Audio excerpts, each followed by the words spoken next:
वामपंथी का इतिहास ही रहा है तोड़ने का, मरोड़ने का। तोड़ मरोड़ के देश को बांटने का जो इतिहास रहा है, ये बेहद खतरनाक है। इस प्रकार के विरोध करने से ये छात्रों के बीच में भी एक तरीके का नफरत का माहौल पैदा करते हैं। ये जो पूरा प्रकरण है, तो ये देश को और जो एजुकेशनल इंस्टीट्यूशंस हैं उनको तोड़ने की पूरी साजिश है। यही वामपंथियों का ट्रेंड है, ये हमेशा से यही करते आते हैं।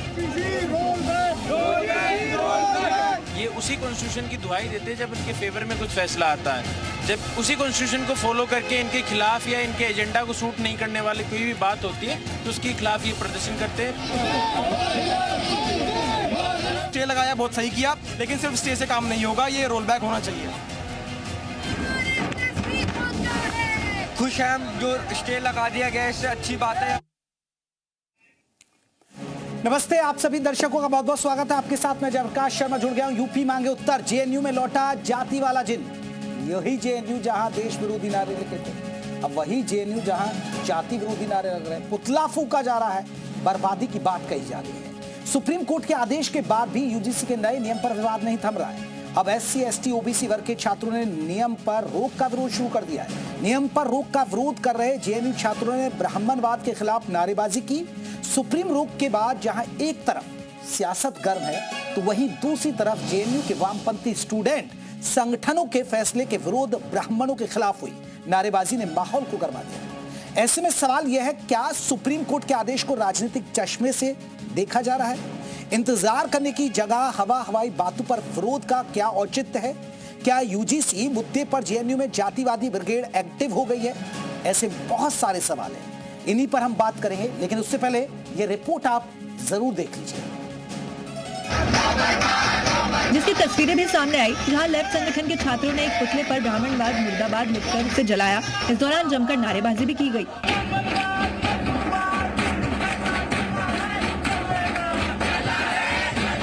हैरानी की बात यह है कि जो मोदी सरकार यूजीसी के नियम लेकर आई, नारेबाजी भी उसके खिलाफ हो रही है।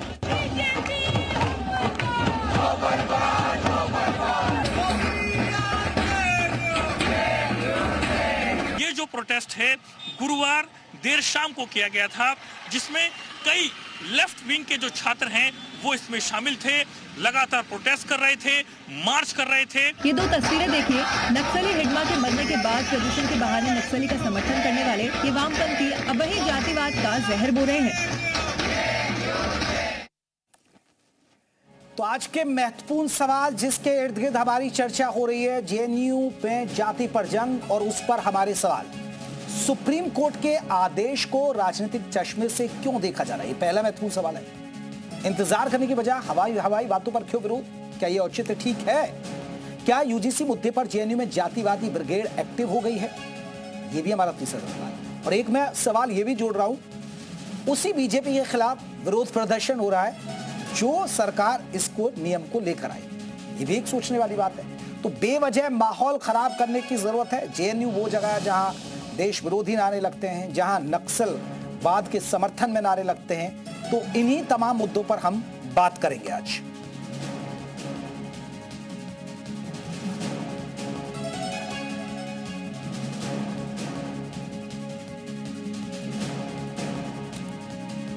इसी पर बात करेंगे, तीन महत्वपूर्ण सवाल जी मीडिया के। तो चलिए, हमारे साथ कई खास मेहमान जुड़ेंगे। अपने मेहमानों का मैं धीरे धीरे करके परिचय करा दूं और आपको बता दें कौन कौन खास मेहमान रहेंगे हमारे साथ। मनोज कुमार, यूजीसी से समर्थक, वो हमारे साथ जुड़ेंगे। प्रोफेसर अमित सुमन, डीयू से हमारे साथ जुड़ेंगे। आर्यन मिश्रा, यूपी प्रदेश उपाध्यक्ष एनएसयूआई। रघुवंश प्रताप सिंह, उपाध्यक्ष एसपी, हमारे साथ जुड़ेंगे। और छात्र सभा एलयू की तरफ से रहेंगे लखनऊ विश्वविद्यालय से अमन मिश्रा, हमारे साथ छात्र इलाहाबाद विश्वविद्यालय से जुड़ेंगे। हमारे साथ दो खास मेहमान जुड़ गए जिनका एक एक करके हम रुख कर लेते हैं। हमारे साथ दो खास मेहमानों की बात करें तो, और सर एक बार मेहमानों का जरा नाम दे दीजिएगा और फिर हम उनसे बात करेंगे कि आखिरकार कि इस मुद्दे पर जेएनयू में जो हो रहा है, पहले यूजीसी का तर्क देख लीजिए। एससी एसटी से भेदभाव का केस, ओबीसी वर्ग के छात्रों ने नियम पर विरोध, खबर को भी समझ लीजिए। जेएनयू में नियम पर रोक का विरोध कर रहे छात्रों ने ब्राह्मणवाद के खिलाफ नारे लगाए।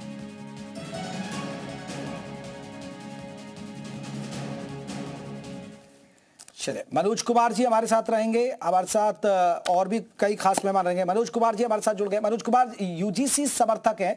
मनोज साहब, आप यूजीसी के समर्थन की बात कर रहे हैं, लेकिन जो जेएनयू में हुआ ये क्या सही है? सबसे बड़ी बात है कि सरकार तो बीजेपी की ही नियम लाई, यूजीसी लाई, आप उसी को बर्बादी की बात कर रहे हैं, और फिर ये ब्राह्मणवाद के खिलाफ इस तरह का आक्रोश, ये सही है? फिर तो ऐसे तो दूरियां बढ़ेंगी और ज्यादा। जो यूजीसी का रेगुलेशन आया हुआ है, ये सरकार का अफर्मेटिव एक्शन है, और इसमें जिस तरीके के प्रावधान किए गए हैं वो इस देश के मार्जिनलाइज्ड सेक्शंस के SC, ST, OBC, minority, OBC community की फीमेल्स के लिए, विथ डिसेबिलिटी वाले सभी लोगों के लिए है, न कि किसी एक पर्टिकुलर जाति और विशेष के लिए है। जी मनोज जी, सिविल सोसाइटी में इस तरीके के अफर्मेटिव एक्शंस का स्वागत होना चाहिए, और जो हजारों साल से जिनको शिक्षा का लेने का अधिकार नहीं था, उसको भारत के संविधान का विरोध करना, जैसा है ये एक्ट का, इस रेगुलेशन का विरोध करना। तो मनोज जी देखिए, अब मनोज जी, अब जो नियम, अब ये फिर गलत नहीं हो रहा ना? जेएनयू में तो गलत नहीं हुआ, फिर आप उसकी तो निंदा करिए ना। आप टारगेटिंग जाति को सीधे कर रहे हैं। अगर बीजेपी ही तो लाई भाई उस नियम को, आप उसी को बर्बाद करने की बात कर रहे हैं। आप ब्राह्मणों के खिलाफ मोर्चा खोल रहे हैं। आप जो बार बार बीजेपी कह रहे हैं, ये भारत की सरकार है, बीजेपी की सरकार आप बार बार कह रहे हैं। हाँ। मैं कह रहा हूँ भारत की सरकार है, और भारत की सरकार भारत के संविधान से चलती है। यही लोग वही विरोध करते थे जब उस समय संविधान लिखा गया था। संविधान में स्पष्ट प्रावधान था। आप कहाँ जा रहे हैं मनोज जी? मुझे बताइए, जेएनयू में जो प्रदर्शन हुआ वो किसके खिलाफ हुआ, ये तो बताइए। जेएनयू के प्रदर्शन पर तो आप बात रखिए ना। आप तो यूजीसी समर्थक हैं, और वो यूजीसी समर्थकों ने प्रदर्शन किया जेएनयू में, वही सरकार के खिलाफ कर रहे हैं। चलिए, भारत सरकार के खिलाफ बर्बाद करने की बात कर रहे हैं। ये बहुत से लोगों को अभी जानकारी इसकी नहीं मिल पाई है कि सुप्रीम कोर्ट ने इस पे स्टे लगा दिया है, और जिस तरीके की खाई भरी जा रही है, ये मनुवादी मीडिया और कॉर्पोरेट मीडिया और तमाम तरह से सोशल मीडिया। कैसी मनुवादी बात कर रहे हैं मनोज साहब? मनोज साहब, आप सीधे सीधे ब्राह्मणों को चुनौती दे रहे हैं। सर, ब्राह्मणों को आप सीधे चुनौती दे रहे हैं। जेएनयू में कुछ स्टूडेंट्स वहां पुतला फूंक रहे हैं ब्राह्मणों का, ये ठीक है? ये ठीक है क्या? उपद्रव करता है तो ये संवैधानिक हो ही नहीं सकता। भारत का संविधान इसको सख्त रूप से रोकता है, और तमाम इसके लिए कानूनी प्रावधान। आप निंदा करिए ना मनोज कुमार, निंदा करिए। जेएनयू में हुआ, जेएनयू में जो चीजें चल रही हैं, मैं बता तो रहा हूं आपको कि जो बातें रेगुलेशन के माध्यम से जनता के बीच में सरकार इतनी जल्दी ले आई है कि सरकार को इसका प्रचार प्रसार करना चाहिए था, और अपना सकारात्मक पक्ष इस पर रखना चाहिए था। जनता के बीच में उहापोह की स्थिति क्यों आई है कि अगड़ा और पिछड़ा आमने सामने लड़ाई कर रहे हैं इस मुल्क में? ऐसी क्या व्यवस्था बनी है? इस तरह के जब डिस्कशंस को आप फोरम पे नहीं ले आओगे, चौपालों पे नहीं ले जाओगे, विश्वविद्यालयों में डिस्कशन नहीं करोगे, सेमिनार आयोजित नहीं करोगे, तो इस तरह की स्थिति तो उत्पन्न होगी ही। ठीक है, चलिए, हमारे साथ और भी खास मेहमान हैं। हमारे साथ आर्यन मिश्रा हैं, यूपी प्रदेश उपाध्यक्ष है, वो एनएसयूआई। प्रोफेसर अमित सुमन भी है। अमन मिश्रा हमारे साथ आप जो है। मैं एक रिएक्शन प्रोफेसर अमित सुमन का भी ले लेता हूँ। प्रोफेसर अमित सुमन, आप इस पूरे विवाद को कैसे देखते हैं? अब देखिए, अब ये कोर्ट में पहुंच गया, कोर्ट ने स्टे दे दिया, लेकिन जेएनयू में ये अब यहाँ पर प्रदर्शन हो रहे हैं, ब्राह्मणों के खिलाफ पुतला जलाया जा रहा है, सरकार के खिलाफ नारेबाजी हो रही है। देखिए, प्रदर्शन करना या पुतले जलाना अगर वो संवैधानिक दायरे में है तो उसको कोई रोकने की वजह नहीं बनती है। लेकिन हाँ, मैं इस चीज का कड़ा विरोध करता हूं, चाहे कोई भी पक्ष करे, चाहे पहले भी किया गया, चाहे अभी किया जा रहा है। किसी भी जाति को टारगेट करना वो सही नहीं है। आपको ये समझना पड़ेगा कि सुप्रीम कोर्ट ने जो स्टे लगाया है उसके पीछे लॉजिक क्या दिया है, और जैसा हमारे पहले के वक्ता ने भी कहा कि वाइडर कंसल्टेशन की जरूरत थी। ये जो एक्ट आया है, इस एक्ट में बहुत सारी अच्छी बातें भी हैं और बहुत सारी खामियां भी हैं। मुझे लगता है कि जो मार्जिनलाइज सेक्शन ऑफ सोसाइटी है, चाहे वो किसी भी जाति के हों, किसी भी समुदाय के हों, उनके कंसर्न्स को एड्रेस करना, मैं खुद एक एजुकेशनल इंस्टीट्यूशन में पढ़ाता हूं, तो मुझे लगता है कि जो भी मार्जिनलाइज सेक्शन के हमारे सोसाइटी के लोग हैं, उनके जो भी कंसर्न्स रहे हैं, चाहे वो हमारा संविधान उसके लिए कई सारे प्रावधान लेके आया है, 2012 की जो यूजीसी का रूल है वो भी बहुत सारे प्रावधानों के बारे में बात करता है, इक्वल अपॉर्चुनिटी सेल से लेकर बाकी सारी बातों की बातचीत करता है। लेकिन इस बार जो ये एक्ट आया था, और ये भी सुप्रीम कोर्ट के निर्देश के बाद ही आया था, रोहित वेमुला केस के बाद सुप्रीम कोर्ट ने कहा था कि सारे विश्वविद्यालय को, सारे महाविद्यालय और उसके लिए सुप्रीम कोर्ट ने कमेटी बनाई थी, बिल्कुल बनाई थी, और उसी के बाद उसमें बहुत सारे जो मेंबर ऑफ पार्लियामेंट थे वो भी उसके मेंबर थे। मुझे लगता है कि कोई भी जिस तरह का एक्ट या बिल जब भी आता है तो उसको पब्लिक फोरम पे रखना चाहिए और उस पे डिबेट डिस्कशन करके जो भी बेहतर हो सके हर समुदाय को साथ लेके, जो हमारी एक परंपरा भी रही है भारत की, हमारे भारत की परंपरा रही है कि हर अब आप ये बताइए, अब इस पर जब सुप्रीम कोर्ट ने ही रोक लगा दी तो उसके बाद भी विरोध ऐसा क्यों? ऐसे तो और खाई नहीं बढ़ेगी। हमें कानूनी प्रक्रिया को समझना पड़ेगा, ये टेम्पररी स्टे है। हाँ। अगली हियरिंग 19 मार्च को है, उसके बाद जब तक जजमेंट नहीं आता सुप्रीम कोर्ट का, किसी भी पक्ष को, किसी भी समुदाय को जल्दबाजी नहीं करनी चाहिए। सुप्रीम कोर्ट ने जिन जिन कंटेंशियस मुद्दों के बारे में कहा है कि इस पे सुधार की गुंजाइश है, मुझे लगता है कि सरकार, यूजीसी और बाकी के जो भी इसमें कंसर्न फैक्टर्स हैं वो इस पे जरूर चिंता कर रहे होंगे, और जिन भी समुदायों को इसके मन में किसी भी प्रकार की कोई आशंका है उसको मुझे लगता है कि दूर किया जाएगा। और ये एक बेहतर, सबसे पहले तो ये समझना चाहिए कि पहल लाने के पीछे जरूरत क्या थी। सुप्रीम कोर्ट के निर्देश पे आया, बट ऐसा मैं मानता हूं कि जो शिक्षण संस्थान है वहां पे कई बारी जाने अनजाने में कई बार प्रॉब्लम्स आती हैं, उस तरह के बच्चों को भी प्रॉब्लम्स आती है, और अभी वो हर वर्गों के साथ हो सकता है। यानी मानते हैं ना कि कोई जरूरत नहीं थी? नहीं, आप मानते हैं ना कोई जरूरत नहीं थी? नहीं, मैं ये नहीं कह रहा हूं कि जरूरत नहीं थी, मैं कहता हूं कि जरूरत है, हर पक्ष को साथ लेके उनके जो कंसर्न। मैं लौट रहा हूं, आर्यन मिश्रा प्रदेश उपाध्यक्ष हमारे साथ जुड़े हैं की तरफ से। आर्यन मिश्रा से एक रिएक्शन। आर्यन मिश्रा, कैसे देखते हैं इस पूरे विवाद को? अब जेएनयू में ब्राह्मणों के खिलाफ नारेबाजी हो रही है, सरकार के खिलाफ नारेबाजी हो रही है, सुप्रीम कोर्ट का फैसला है उसके खिलाफ भी अब सवाल उठाए जा रहे हैं। देखिए, आपके चैनल के माध्यम से मैं एक बात कहना चाहता हूं कि सुप्रीम कोर्ट का जो फैसला आया है उसका सभी को स्वागत करना चाहिए। मैं ये नहीं कहता कि किसी भी दलित भाई के साथ, SC ST OBC के साथ अत्याचार अन्याय हो। सबके साथ समानता का जो बात सरकार करती है, जो संविधान ने हमें ताकत दी है समानता की, ये उसको कहीं ना कहीं खेत पहुंचा रहा है ये यूजीसी की गाइडलाइन। तो जब यूजीसी की गाइडलाइन आई तो सर समाज में एक आक्रोश पैदा हुआ, जो आपने पूरे देश भर में, खासकर उत्तर प्रदेश में। देखिए, मैं तो पढ़ चुका हूं, आप पढ़ रहे हैं, ठीक है, हमने तो बहुत पहले पढ़ाई की, कॉलेज छोड़े भी, अब 2004 में ही कॉलेज छोड़ा, 2000। क्या वाकई में ऐसा है, ऐसा होता है? और आपको लग रहा है कि जरूरत थी क्या? वाकई में पिछड़े, दलित, ओबीसी बच्चों को परेशान किया जाता है, उनका शोषण होता है अभी कॉलेजों के अंदर? देखिए, विश्वविद्यालय में तो छात्र का शोषण होता है, वहां जाति देख के शोषण नहीं होता है, वहां छात्रों का शोषण होता है। समान वर्ग के छात्रों के साथ भी शोषण होता है, उनका भी प्रतिनिधित्व करने वाला कोई नहीं है। विश्वविद्यालय में छात्र चुनाव बंद है तो सभी के लिए बंद है। विश्वविद्यालय में कोई प्लेटफॉर्म नहीं छात्रों की बात करने वाला। हर जाति, हर धर्म के साथ भेदभाव होता है। नहीं, आप लोग जब कॉलेज में पढ़ रहे हैं तो आप लोग क्या भेदभाव करते हैं कि भैया ये इस कास्ट का, इस कास्ट का, इसको हमें बात नहीं करनी है? मैं आपको बता रहा हूं, मैं लखनऊ विश्वविद्यालय का छात्र हूं। जब भी मैं विश्वविद्यालय जाता हूं तो कभी भी मैंने जाति और धर्म देख के दोस्ती नहीं करी। जब मैं छात्रावास जाया करता था अपने लोगों से मिलने, तो मैं एक ही थाली में खाता था, उसमें SC भी खाता था, उसमें ST भी खाता था, उसमें समान वर्ग का भी व्यक्ति खाता था। ठीक है, चलिए मैं लौटा। अमन मिश्रा भी हमारे साथ जुड़े हैं, छात्र इलाहाबाद विश्वविद्यालय के। लेकिन ये दुर्भाग्य है हमारे देश का कि जिस देश का प्रधानमंत्री चिल्ला कर अपनी जाति को बताता हो और कहता हो कि मेरी जाति ये है और राष्ट्रपति जी की जाति ये है, तो उस देश में ऐसे यूजीसी, ऐसे काले कानून आना स्वाभाविक है। चले मैं लौटूंगा, रुकिएगा आर्यन रुकिएगा। अमन मिश्रा से एक रिएक्शन। अमन जी, आप कैसे देखते हैं इसको, और क्या आपको लग रहा है, क्योंकि आप भी एक स्टूडेंट हैं और इतनी बड़े विश्वविद्यालय के अंदर आप भी पढ़ाई कर रहे हैं, क्या जरूरत थी यूजीसी की? और अब जो ये बवाल हो रहा है जेएनयू में, ये क्या सही है?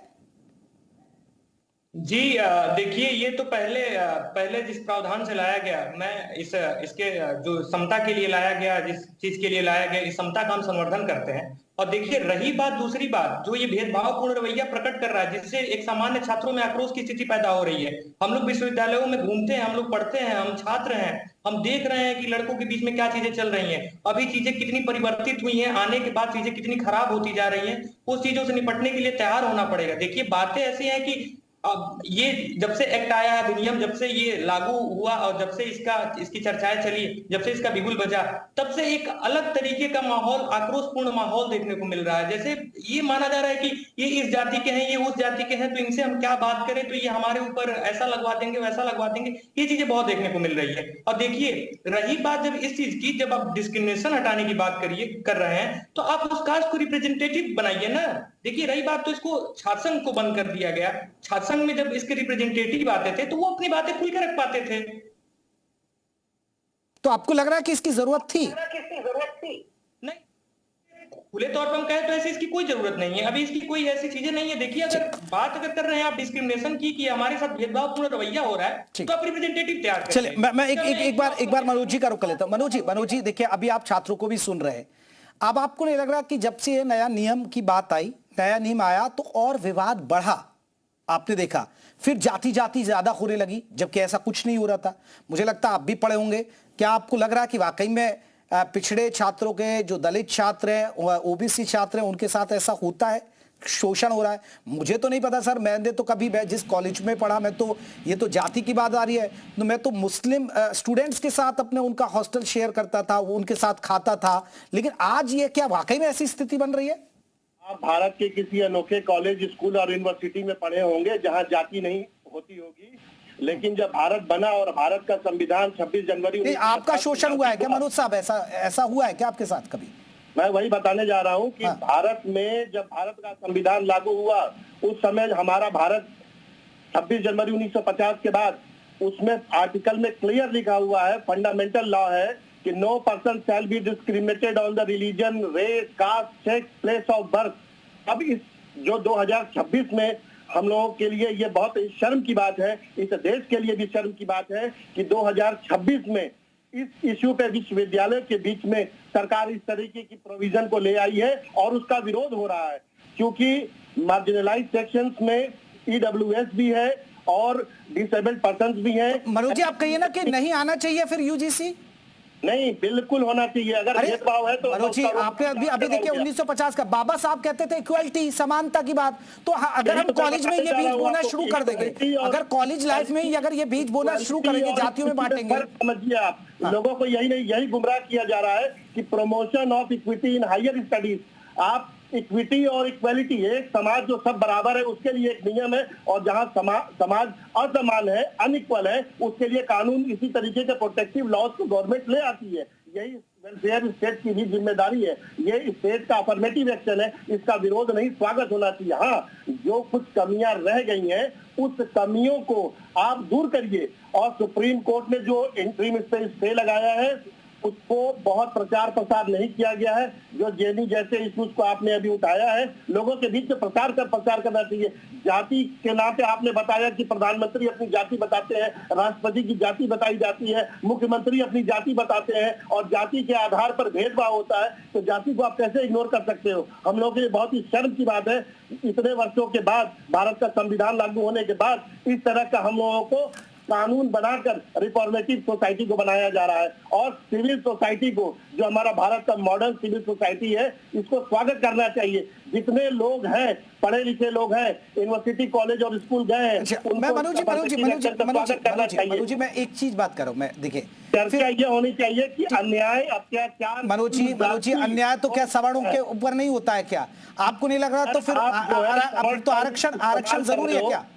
टर्म जो आप आरक्षण अभी भी जरूरी है क्या? मैं संवैधानिक मर्यादा में सवर्ण शब्द को नहीं जानता, ये आपके शब्द होंगे रचे हुए। हम लोगों ने पढ़ा है, जो वो आप जो बता रहे हो वो हम लोगों ने पढ़ाई नहीं पढ़ी है। आप बताते हो कि सवर्ण है और सवर्णों के विरोध में ये मामला बन रहा है, ब्राह्मणों के विरोध में। संविधान को मानने वाला व्यक्ति कभी जात की बात नहीं करता, वो सिर्फ संविधान सम्मत अपनी बात रखता है। चल, मैं जल्दी से आर्यन एक रिएक्शन देंगे इस पर? आर्यन जल्दी से, फिर मैं रघुवंश प्रताप सिंह का रुख करूंगा। आर्यन मिश्रा, ये दुर्भाग्य है कि ऐसा कानून किस मंशा के तहत लाया गया है।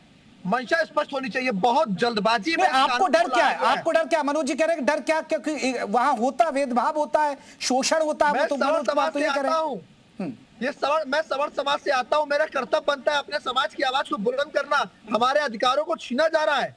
आप मुझे बताइए, कोई भी SC ST का बच्चा अगर मेरे ऊपर झूठे आरोप लगाता है, शिकायत करता है, मैं उस पर कोई एक्शन नहीं ले सकता?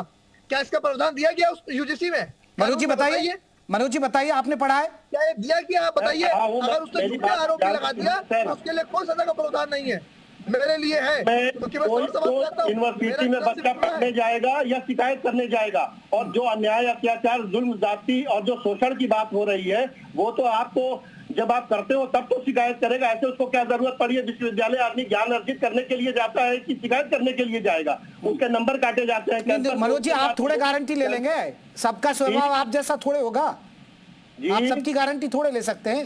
नहीं, सबकी गारंटी मैं नहीं लेता हूँ, लेकिन आप हमें बताइए कि कोई छात्र यूनिवर्सिटी और कॉलेज जाएगा तो क्यों जाएगा? करते राजनीति करने के लिए जाएगा, करते राजनीति। देखिए एक बात मैं कहना चाह रहा हूँ, आज देखिए आपने खुद ही कहा कि हर जगह विश्वविद्यालयों महाविद्यालयों में सवर्ण समाज के खिलाफ, ब्राह्मण समाज के खिलाफ नारे लिखे जा रहे हैं। ये क्यों हो रहा है? ये कौन लोग हैं?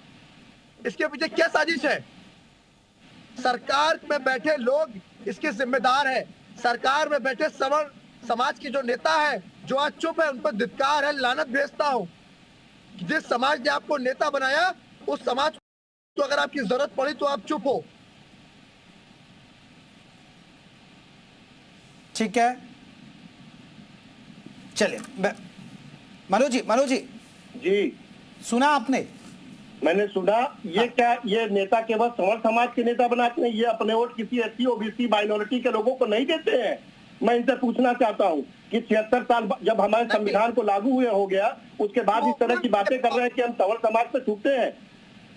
ये इनका कहाँ से ये इस तरह की शिक्षा ली है इन्होंने? ये जातीय अहंकार है। यही विश्वविद्यालयों में स्टूडेंट के ऊपर इसी तरीके से सोच निकलती है और वही शोषण का रास्ता बनता है। लेकिन मैं एक मनोज जी, आपको लग रहा है कि स्टूडेंट्स, अब ये अचानक बिल, अभी नियम आया, जो नियम पुराना चल ही रहा था, उस नियम के तहत सब एक्शंस भी हो रहे थे। समय के साथ सारे नियमों का बदलाव होना चाहिए। हाँ। और इस एक्ट में रिफॉर्मेटिव और अफर्मेटिव एक्शन है। चलिए, कोई भी ऐसा नहीं है। एक बार लौट रहा हूं मैं, रघुवंश प्रताप सिंह को जोड़ देता हूं, वो उपाध्यक्ष एसपी छात्र सभा के लोग नहीं है। मैं आपसे पूछना चाहता हूं, क्या डिसेबल्ड पर्सन क्या किसी पर्टिकुलर एससी, एसटी, ओबीसी ही जाति का है? क्या वो जनरल कास्ट का नहीं हो सकता? मैं आपसे पूछना चाहता हूँ, इन लोगों से पूछना चाहता हूँ। चलिए मिश्रा जी आप जवाब देंगे? अमन मिश्रा, मेरे सवाल का आपने जवाब ही नहीं दिया। मेरा सवाल था, जो व्यक्ति ये सुनिए, ये जातीय वैमनस्यता के सरोकारी कर रहे हैं। देखिए, यही कहना चाहूंगा कि अब जिस तरीके से जेएनयू में लिखा जा रहा है कि ब्राह्मण भारत छोड़ो, ब्राह्मणवाद ऐसा है, और देखिए और फिर कहते हैं कि शासन में बैठे लोग इसके जिम्मेदार हैं। मनोज जी ये नहीं देख रहे आप ये नहीं कहेंगे डायरेक्ट हिट एक कास्ट को किया जा रहा है? ये तो ये क्या हो रहा है? फिर कोई भी अगर आपत्तिजनक बात की जाती है तो निश्चित रूप से वो गलत है। मैं उसकी पैरोकारी कतई नहीं करता। मैं संविधान को मानने वाला व्यक्ति हूँ। तो संविधान में अगर कोई बात करता है, हम लोग भारतीय कब बनेंगे? इतने वर्ष हो गए, हम लोग भारतीय नहीं बन पा रहे हैं। हम लोग यहाँ पे कौन सा खाने? चलिए एक रिएक्शन में रघुवंश प्रताप सिंह, उपाध्यक्ष एसपी के। रघुवंश जी, पहले तो आप क्या कहेंगे इस पूरे यूजीसी को लेकर, और दूसरा जो जेएनयू में हुआ, क्या ये सही है? देखिए जो मनोज जी रुकिए, यूजीसी देखिए जो मनोज जी रुकिए, मनोज जी मैं आ रहा हूं, पहले रघुवंश प्रताप की बात हो जाए। रघुवंश प्रताप, देखिए माननीय राष्ट्रीय अध्यक्ष अखिलेश यादव जी ने ये कहा है कि जो दोषी है उसको सजा ना हो, मतलब जो दोषी है वो फंसे, जो दोषी है उसको सजा मिले, और जो दोषी नहीं है उसको अन्याय, मतलब उसके साथ अन्याय ना हो। यूजीसी जो है, मैं एक सवर्ण समाज से आता हूँ, जो मुख्य रूप से जो भी सवाल हैं भारतीय जनता पार्टी की, जो भी मौजूदा सरकार है, अगर वो मुख्य सवाल तो छोड़ ही रही है और अन्याय मतलब और भी सवाल ला रही है, जैसे मुख्य सवाल इनकी जो है, आपने कहा मैं सवर्ण समाज से हूँ रघुवंश प्रताप सिंह, तो आप विरोध करेंगे या समर्थन में?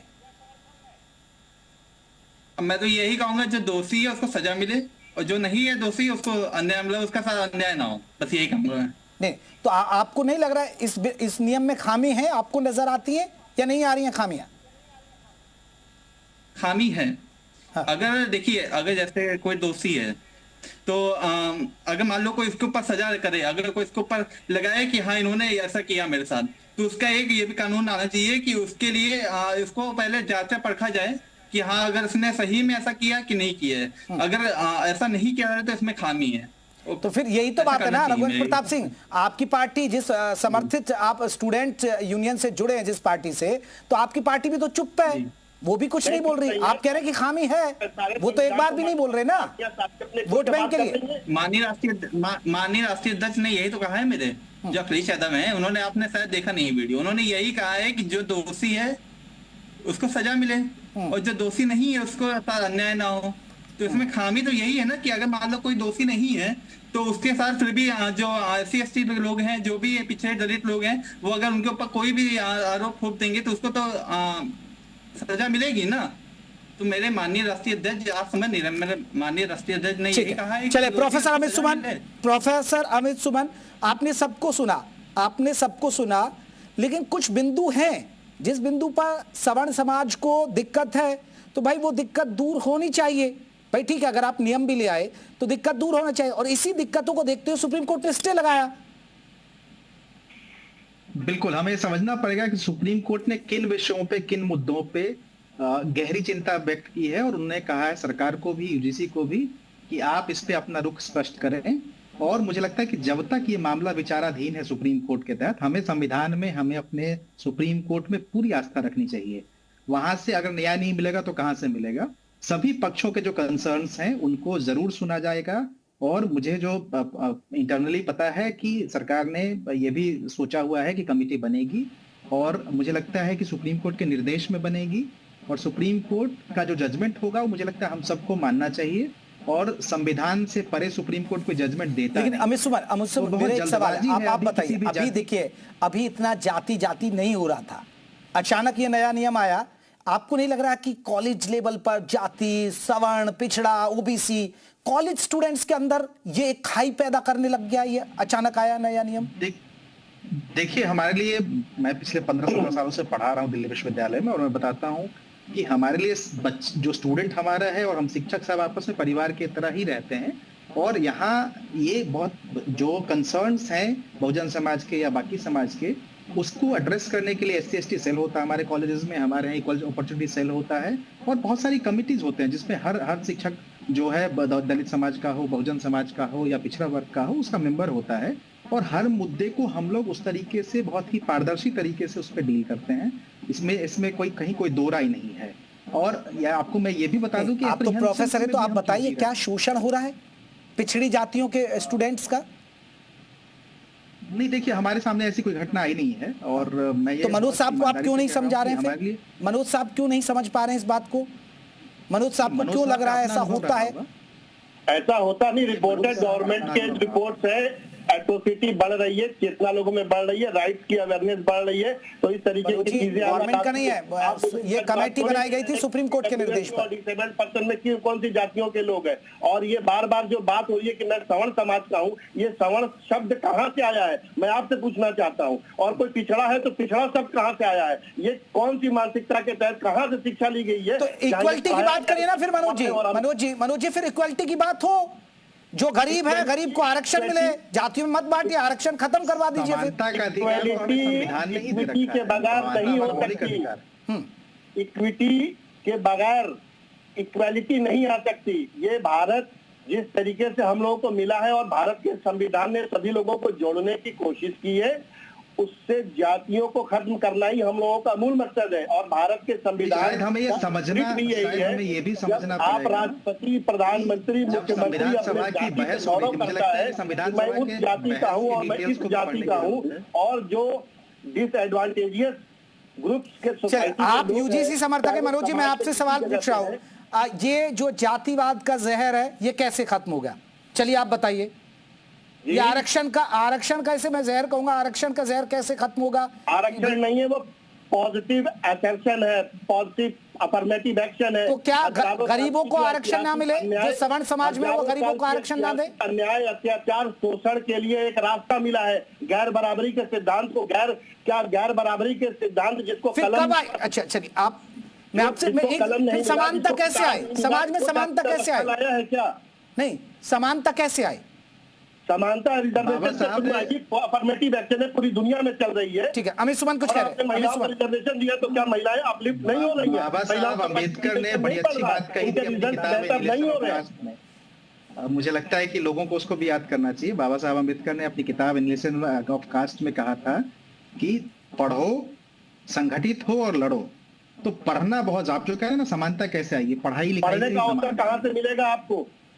आपने मनोज जी, आप तो ऐसे कह रहे हैं जन कितना अत्याचार हो रहा है पिछड़ी जातियों पर। मैं ये नहीं कह रहा हूँ कि मैं अपने, लेकिन इतना भी नहीं हो रहा है कि आप जिस तरह पीड़ित दिखा रहे हैं, जिस तरह का ऐसा हो रहा है, वही लोग आप वही ब्राह्मणों का पुतला फूक रहे हैं, वही जो सरकार आपके पक्ष में लाती है आप उसी के खिलाफ बर्बादी के नारे लगा रहे हैं।